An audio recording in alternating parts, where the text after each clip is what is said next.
Quand on veut progresser dans le développement de la force, et d'une manière générale, quand on veut créer un système d'entraînement, il y a deux façons de faire.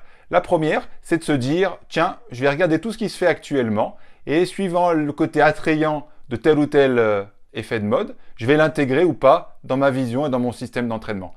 C'est sexy, c'est attrayant, mais c'est pas pérenne dans le temps. Moi, je vous conseille plutôt de vous référer aux grands principes de la physiologie et ou aux grands principes que les entraîneurs experts ont mis en avant vous et ainsi construire vous-même votre système d'entraînement à partir de fondamentaux solides. Aujourd'hui, on va se référer à la neurophysiologie et plus spécifiquement au père de la neurophysiologie, Charles Sherrington. Alors Charles Sherrington est mort il y a longtemps, au milieu du siècle dernier. C'est un peu le père de la neurophysiologie, il a été prix Nobel en 1932 et rendez-vous compte que c'est lui l'inventeur du mot synapse. Donc il faudrait presque créditer Charles Sherrington à chaque fois qu'on dit le mot synapse. Donc autant vous dire que c'est un peu le big boss des neuroscientifiques actuels. Plus sérieusement, la loi de l'irradiation musculaire est très utile dans la compréhension des mécanismes de développement de la force et sa mise en application sur le terrain est très intéressante. Mais avant de parler de tout ça, n'oubliez pas qu'une fois par semaine, si vous appréciez mon travail, je produis une vidéo inédite un peu comme celle-ci, mais uniquement à mes abonnés de ma newsletter. Cette newsletter s'appelle La Pépite. Vous pouvez la retrouver en allant vous abonner, évidemment gratuitement, dans le lien en descriptif de cette vidéo. La loi de l'irradiation musculaire est très simple à comprendre. C'est un phénomène de propagation de la contraction musculaire qui a un rôle d'amplificateur de la force. Prenons l'exemple tout simplement d'un caillou que l'on jette dans l'eau. On va entendre plouf et juste derrière, on va voir des cercles concentriques. Et ces cercles-là, c'est une bonne image pour comprendre comment se propage la force. Prenons un exemple dans un mouvement monoarticulaire comme une flexion du coude. Un biceps curl, par exemple, imaginez-vous que la résistance est par là. Un biceps curl, lorsque je vais faire un biceps curl, un test par exemple de force sur un biceps curl, sur 1 RM, 2 RM, 10 RM, peu importe.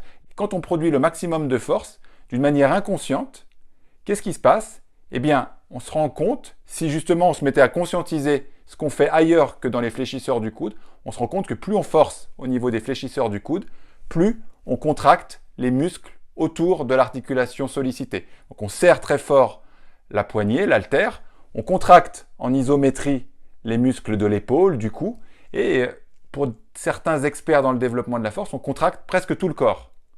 Et c'est grâce à cette contraction de tous les muscles du corps, et cette loi donc mise en évidence par Sherrington de l'irradiation musculaire, que l'on arrive à augmenter la force de ces fléchisseurs du coude et peut-être à réussir les quelques grammes qui nous manquent pour réaliser la dernière répétition d'une série difficile. C'est pour ça qu'il est crucial de conscientiser quelque chose qu'on fait un peu naturellement. Pourquoi? Parce que là, j'ai pris l'exemple de vous faites un test de force et inconsciemment, il se passe des choses. Et puis quand on reconscientise, on se rend compte qu'effectivement, on contracte les muscles autour. Eh bien, il faut faire le chemin inverse, si je puis dire, pour l'utiliser en prépa physique. En fait, il faut se dire, quand je produis des niveaux de force, surtout des niveaux de force conséquents, il faut contracter les muscles autour de l'articulation considérée et même, dans certains cas de figure, aller chercher d'une manière très lointaine pour contracter ces fléchisseurs du coude dans mon exemple. Mais prenons un autre exemple d'un mouvement polyarticulaire. Prenons par exemple le squat. Faites 2 essais. Mettez les sécurités d'abord dans la cage à squat. Faites 2 essais. Le premier, vous faites un test de XRM, 1 RM, 3 RM, 10 RM, ce que vous voulez. Faites un test à épuisement de squat, comme d'habitude, vous ne changez rien.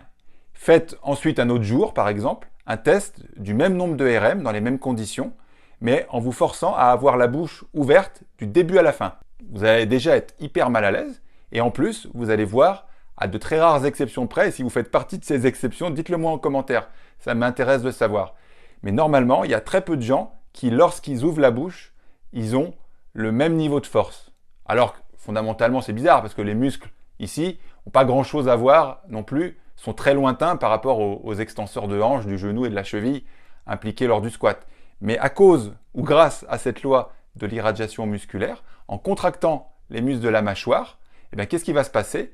Vous allez envoyer du jus, parce que c'est un problème électrique, vous allez envoyer du jus, un petit peu, pas des cargaisons, mais vous allez envoyer un petit peu de jus en direction des muscles qui sont déjà soumis à des grandes tensions. Et en contractant tout son corps, on renvoie un petit peu de jus de partout qui va aider, via cette loi de l'irradiation, qui va aider à contracter les muscles vraiment impliqués dans le mouvement. C'est comme ça qu'on peut illustrer et utiliser cette loi de l'irradiation musculaire. C'est une contraction des muscles voisins, alors très voisins mais aussi moins voisins, une contraction finalement de tout le corps pour envoyer du jus, de l'influx nerveux en direction des muscles vraiment sollicités dans cette articulation. Ou ces articulations si on est dans un mouvement polyarticulaire. Un dernier exemple, l'exemple du développé couché. Quand on fait un test ou une répétition, une série de répétitions, une série difficile de XRM en développé couché, fondamentalement, on n'a pas besoin de serrer la barre comme un dingue. Elle ne va pas tomber, puisqu'on a le pouce qui la tient. On ne devrait pas avoir besoin de serrer fort cette barre s'il n'y avait pas cette loi de l'irradiation musculaire. Et pourquoi on serre la barre comme un fou? Parce que on veut profiter de tout le jus que peut nous envoyer la contraction de la main en direction de l'épaule, du coude, de tous les muscles impliqués dans le développé couché. Donc cette loi de l'irradiation musculaire, elle est centrale. Elle se fait d'une manière plus ou moins inconsciente.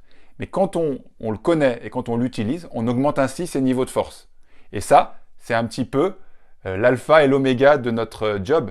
Si on peut utiliser tout notre corps pour produire de la force, déjà, on augmente son niveau de force absolu. Et en plus, c'est très utile quand on veut transférer cette force-là sur le terrain. Parce que ce comportement-là en musculation, c'est le même sur le terrain sportif. Donc cette loi est passionnante et très utile pour nous les préparateurs physiques qui ont envie que notre force, elle soit utile sur le terrain. Normalement, vous devez voir apparaître ma tête quelque part. Cliquez dessus pour vous abonner à cette chaîne YouTube si vous avez apprécié mon travail et que vous voulez recevoir, sans rien oublier, mes prochaines vidéos qui traitent de préparation physique. À très bientôt.